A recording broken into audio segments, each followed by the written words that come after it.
이 시간 우리에게 주신 하나님의 말씀은 민수기 22장 41절부터 23장 12절까지의 말씀입니다. 민수기 22장 41절부터 23장 12절 구약성경 235면 있습니다.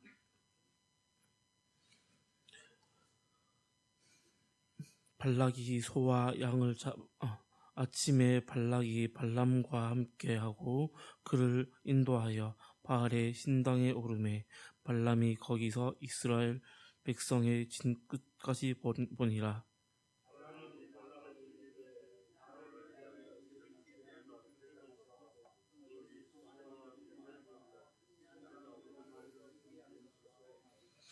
발락이 발람의 말대로 준비한 후에 발락과 발람이 제단에 숫송아지와 순양을 드리니라.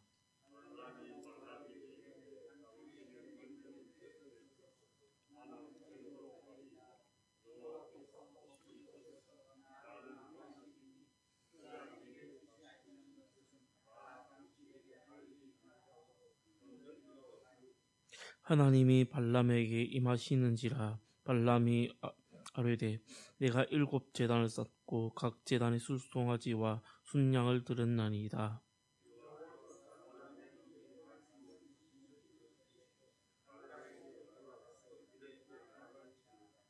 그가 발락에게로 돌아간즉 발락과 모압의 모든 고관이 번제물 곁에 함께 섰더라.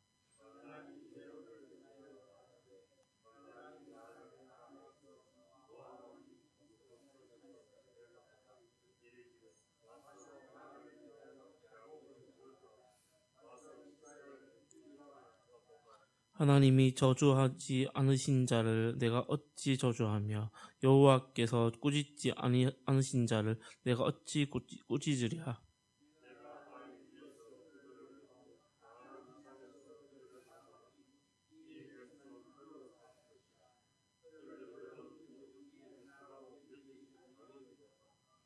야곱의 티끌을 누가 능히 세며 이스라엘 사람 4분의 1을 누가 능히 셀고 나는 의인의 죽음을 죽기를 원하며 나의 종말이 그와 같기를 바라노라 하매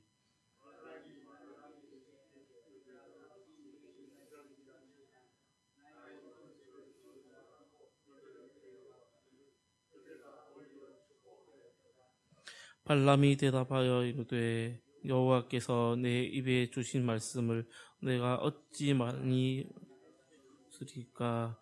아멘. 예수님께서는 제자들에게 세상이 그들을 다 미워할 것이라고 말씀하셨습니다.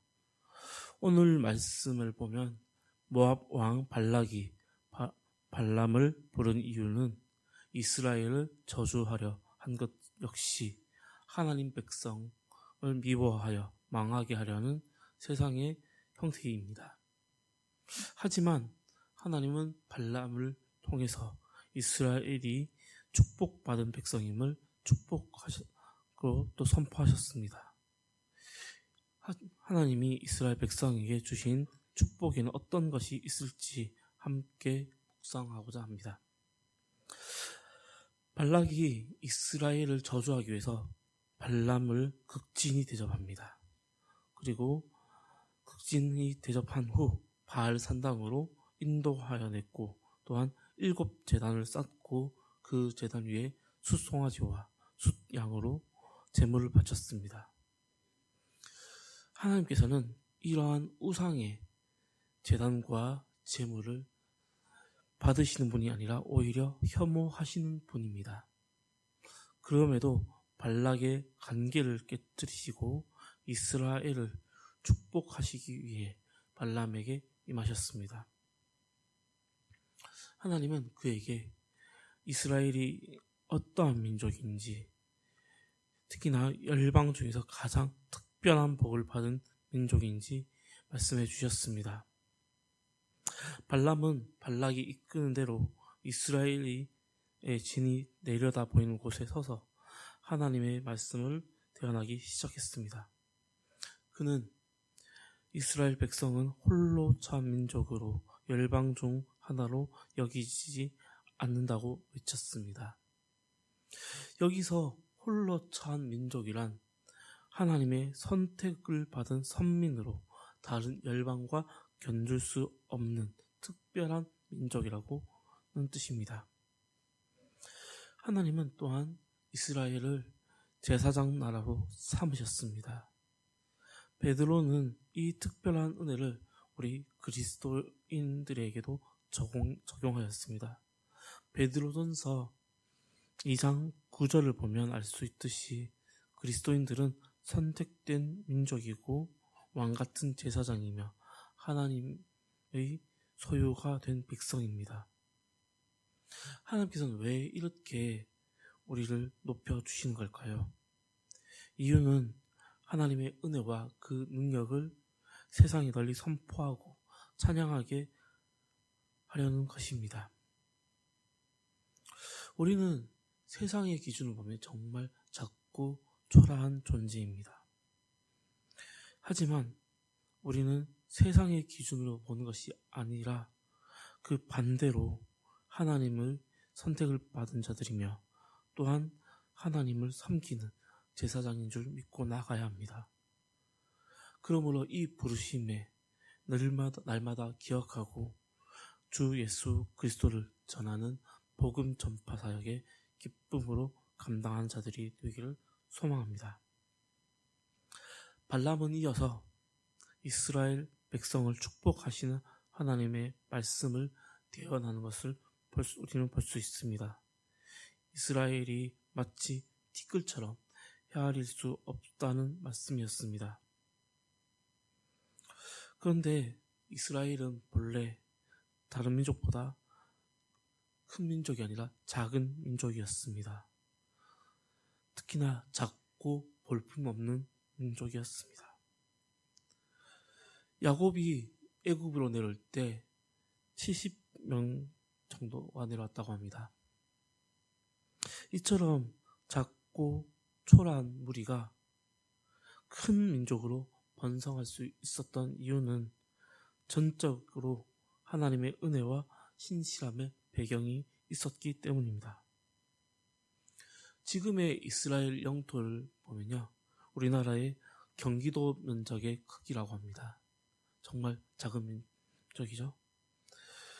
하지만 그 작은 땅덩어리에서 전 세계적으로 퍼져서 유대인들의 영향력을 보면 전 세계를 아우르고 있다고 해도 과언이 아닐 것입니다. 또한 그것을 우리가 볼 수 있고요.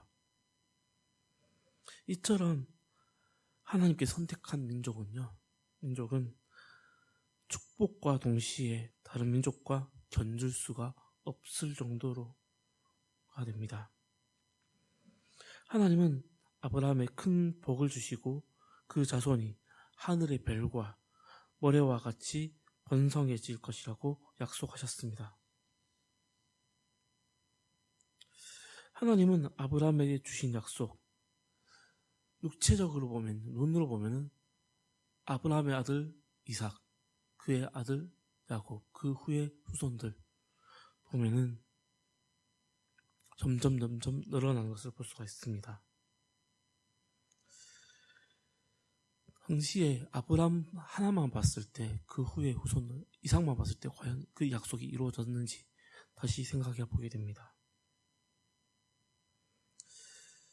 하나님은 이 아브라함에 주신 약속이 놀랍게 성취되었음을 발람의 입을 통해서 드러내셨습니다. 하나님께서는 아브라함의 자손을 수적으로만 번성하게 하셨을까요? 여기서 말하는 그 번성, 생육하고 번성하라는 뜻의 그 번성의 의미도 있지만 비록 하나님의 믿는 백성, 그 사람이 점점 늘어나는 것을 말하는 것이 아닙니다. 함께 영적 부요함에 이룬다는 뜻도 담고 있습니다. 사도 바울은 하나님을 떠난 인간은 영적으로 죽은 사람이라고 말하고 있습니다. 하나님은 우리 영적으로 죽은 우리를 예수 그리스도를 아는 빛을 비추어서 하나님을 알게 하셨습니다. 그리고 그 끝이 없는 생명수 샘물로 우리 영혼을 만족시켜 주셨습니다. 우리는 이 은혜에 감사하며 또한 하나님 안에서 더 큰 영적 보혈함을 사모하며 나아가는 자들이 되기를 소망합니다. 하나님이 우리를 위하여서 하늘을 활짝 여셨습니다. 또한 영적인 복을 한량없이 부어주실 것입니다. 그것을 믿고 날마다 나아가는 우리 예천교회 성도 모두가 되기를 소망합니다. 하나님은 연약하고 또한 보잘것없고 초라한 우리를 주님을 섬기는 제사장으로 부르셨습니다. 또한 영적으로 죽었던 우리에게 새 생명을 부어주셨습니다. 심지어 영적인 보혈함까지 우리는 은혜를 기억해야 합니다. 하나님께서 주신 복은 세상이 주는 복과 전혀 비교할 수가 없는 영원한 복입니다. 우리는 잠깐 그 복, 세상에 주는 복을 정말 기뻐합니다. 하지만 하나님께서 주신 그 복은 과연 복과 비교할 수 있을까요? 절대로 비교할 수 없다고 생각하고 있습니다. 그 비교할 수 없는 그 영원한 복락을 날마다, 그리고 그 은혜를 날마다 찬양하며 나아가면 우리 예천교회 성도 모두가 되기를 바랍니다. 기도하겠습니다. 오늘 또 우리를 새벽을 깨어나게 해주신 하나님 은혜에 감사합니다. 주님, 오늘 말씀을 통해 우리가 하나님을 섬기는 제사장으로 불러주신 은혜와 영적으로 죽었던 우리를 예수 그리스도를 통하여 새 생명을 주신 은혜에 감사합니다. 또한 영적인 부요함까지 누리게 하신 은혜에 너무나 감사합니다. 주여, 우리가 세상에 살고 있지만 세상의 복을 따라가는 것이 아닌 오직 주님께서 주시는 영원한 복을 따라가는 예천교회 성도 모두가 되기를 원합니다. 그래서 이 은혜를 날마다 찬양하며 간증의 주인공이 되게 하여 주시옵소서. 이 모든 말씀 우리 주 예수 그리스도의 이름으로 기도합니다. 아멘. 하늘에 계신 우리 아버지의 이름을 거룩하게 하시며 아버지의 나라가 오게 하시며 아버지의 뜻이 하늘에서와 같이 땅에서도 이루어지게 하소서. 오늘 우리에게 일용할 양식을 주시고 우리가 우리에게 잘못한 사람을 용서하여 준 것 같이 우리 죄를 용서하여 주시고 우리를 시험에 빠지지 않게 하시고 악에서 구원받아 영광이 영원히 아버지의 것입니다. 아멘. 이 시간 우리 예천교회를 위해서 기도하기를 원합니다. 당회와 황존직 모든 재직 구성원이 한마음 한뜻이 되어서 우리 선한 영향력을 끼치는 교회가 되기를 원합니다. 그리고 해외 곳곳에서 사역하시는 우리 선교사님들을 위해서 기도하기를 원합니다. 교회 내에서 환우들이 있습니다. 암투병적인 환우들이 있습니다. 그들이 하루속히 회복되어서 하나님을 예배하며 나아가는 예배자로 설 수 있도록 기도하기를 원합니다. 다가오는 여름 사역과 올 한 해 있을 여름 교회 여러 사역을 위해서 함께 기도하기를 원합니다. 그리고 이 나라 이 민족 이제 조기 대선이 얼마 남지 않았습니다. 그 대선 가운데 하나님께서 개입하셔서 하나님께서 보시기에 합당한 일꾼이 선출이 되기를 위해서 기도해 주십시오.